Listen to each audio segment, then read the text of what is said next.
Hello, my name's Matthew Geedon. I'm the current writer in residence for Cork County Library and Arts Service. Um, we decided this year to celebrate Poetry Day Ireland with a series of short readings by some of the poets based in the county. So I'm delighted to have readings by poets like Bernard O'Donoghue, Afric McGlinchey, Derek Mahon, Mary Noonan, James Harpur, Joseph Horgan. All very fine poets, and I thought I would start off with a poem of my own. This one is called The Road Home. When the world starts over, he thinks, I will remember to follow the lifeline on her hands, to speak of silent trust and find new synonyms for home. I will trace the dark wine stains on the tablecloth and no longer miss the ocean, but return to chopping wood, cutting back the hedge, smoking hand-rolled cigarettes in the garden, reimagine the legends of the past. Campfire nights out on the edge of the woods, counting the falling stars, the strange songs of the river birds, as the sun finally fizzles into firelight, and the two of us lie beneath the conifers and the cosmos.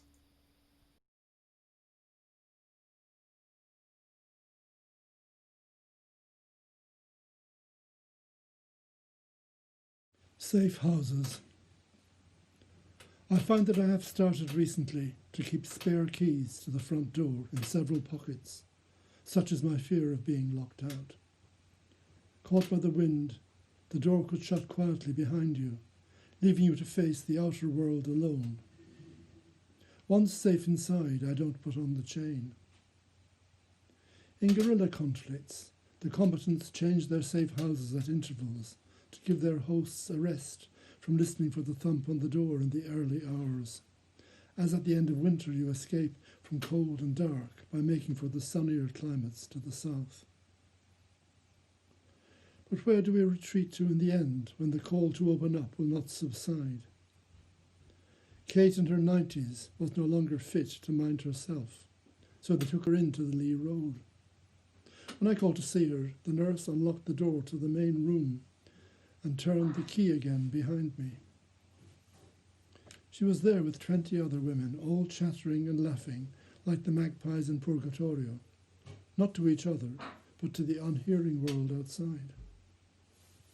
I thought of Masaccio's grieving couple, not grasping what they've been exiled from, some corner where the serpent cannot reach.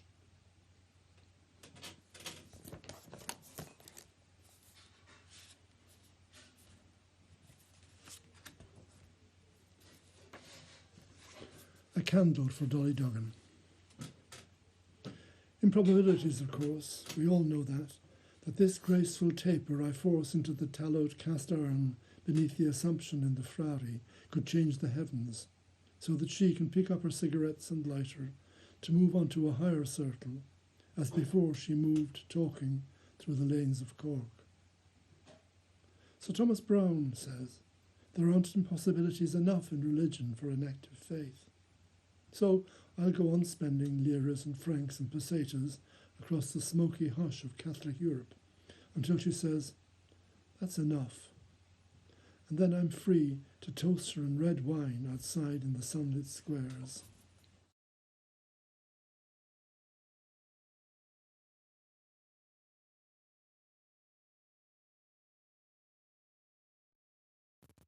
Hi, my name is Afric McGlinchey, and for Poetry Day I thought I'd read a poem called Sitting in the Car. My secret almost rises to the surface, subsumed again as you vanish into Tesco's to get the messages, the air still reverberating with your presence, and I can hear your voice humming in my inner ear, along with wind streams of traffic, that cyclist's wheel whisper. And the words you'll say in several minutes when you return. Time as fluid as the swarming air holding all our cells and atoms, the rut and foliage. I can still feel where you touched my arm, and I'll feel it for an hour, like the thoughts we don't encapsulate in words, but offer through our tone, the sound waves carried on some telegraph. Not all messages are picked up. Next month, next year, in a decade, will it circle once again like a hoop of light in a glass of water, like cloud shadow grazing on the hayfields, and then opening?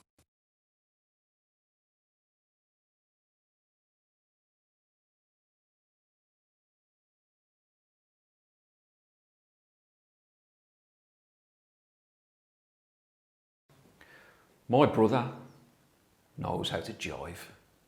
I saw him dancing in the backyard, a shifting grace across the bare ground, his suit jacket flapping. When men dance like that, they want to be their fathers, to stop all other movement. It is an act of delirium. I like the desperate for fags people. I like that we're all on this bus together and that no one minds I'm writing a poem. I even like the one who's threatening to find a fictional gangster from a television show and get someone fucking sorted out. I admit, I even like her. I like the philosopher who sits at the front and says, "You've got to have a laugh, driver," at the end of every sentence she utters. And I believe she has empirically tested that proposition and found it to be true. I like her maybe best of all.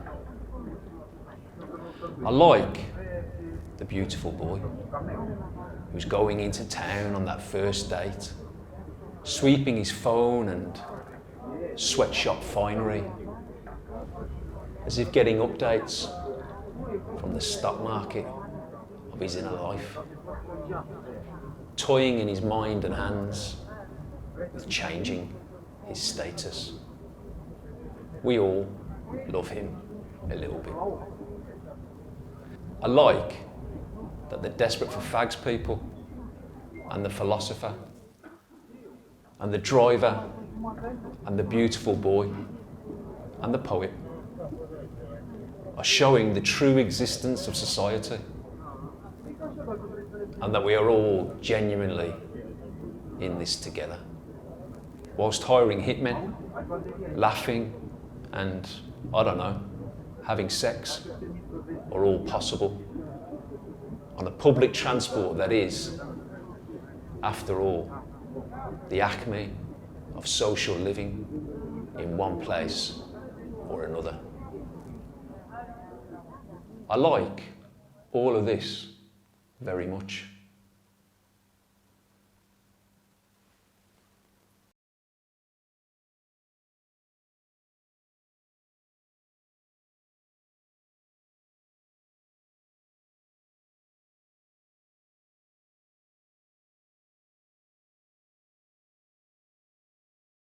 Hello, my name's James Harpur.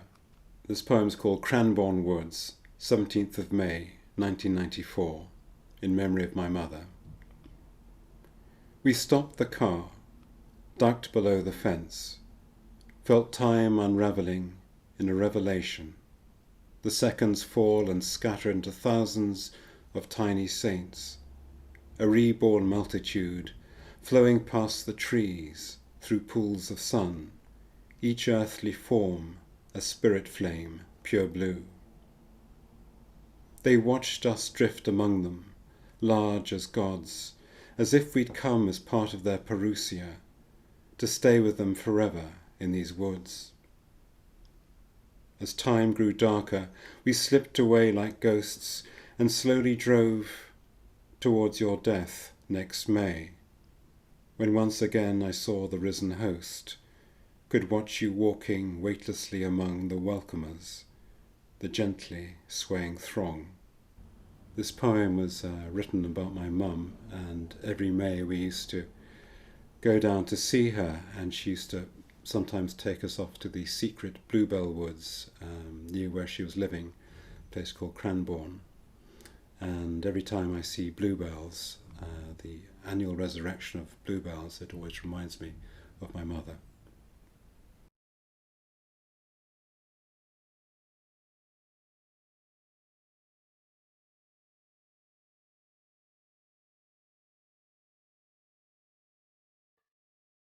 Hello, my name is Mary Noonan and I'd like to read a poem from my second collection.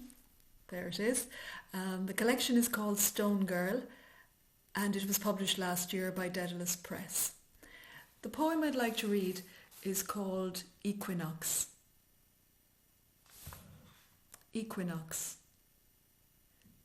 I climb from under the manhole, the rat's nest of winter, find myself on the beach at Kilkee, its perfect horseshoe bay. It must have been beautiful once, before the crescent bloomed its corona of bungalows.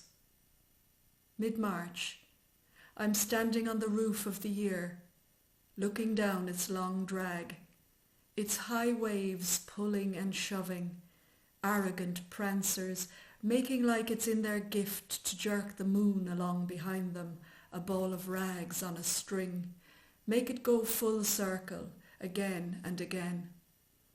Sky, powder blue, bladder wrack. A sign on the bus shelter reads, "Leave nothing but your footprints." Lines of grey trees bend their bare backs before the Atlantic winds. Scraps of black plastic cling like tattered shrouds to the thorn. On the beach, the equinoctial carnival is gearing up, mustering to start again. Start again.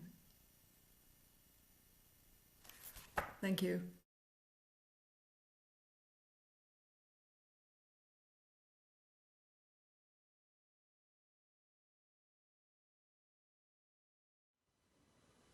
Quarantine. The privileged crowd in the Decameron, avoiding plague in town, beguiled their days recounting stories scurrilous and profane. But we can't amuse ourselves like these, since virtual quarantine is in force against the dreaded virus. Here we sit, each of us in seclusion, writing verse and reconciled to an indefinite wait. What started it? Some rogue bacterium indignant at our plant genetic drive? Some botched experiment? Some initiative dreamt up by a special bio-ops dream team? Pneumonic flu is here and we have to cope. But there's no need to abandon hope, for this presages a new age averse to conflict and financial rage. It's silver lining time now that the vague threat represented by the tourist plague recedes and the place is dozing once again in its narcotic haze of drizzling rain, with much reduced commerce and circumstance, and even a bit of peace for once. Bad news, though, from abroad, so many stricken and buried with scant ceremony, as in pre-modern times, as in La Peste. Buried disease erupts out of the past. Dormant for years in linen and furniture, it sends its rats to die in the open air. Some human agent, nature getting back at human agency. An ambulance goes wailing up the road as a stoic shopper emerges into the eerie silence. Confined to quarters because coughs, sneezes, and even shared spaces spread diseases, we turn to Exodus and the Seventh Seal, to Nash and Book 6 of Lucretius. Bad germs invade the atmosphere, so we pick up infection as we inhale. A strident wind whistles above the houses, a briny stench blows from the roaring shore.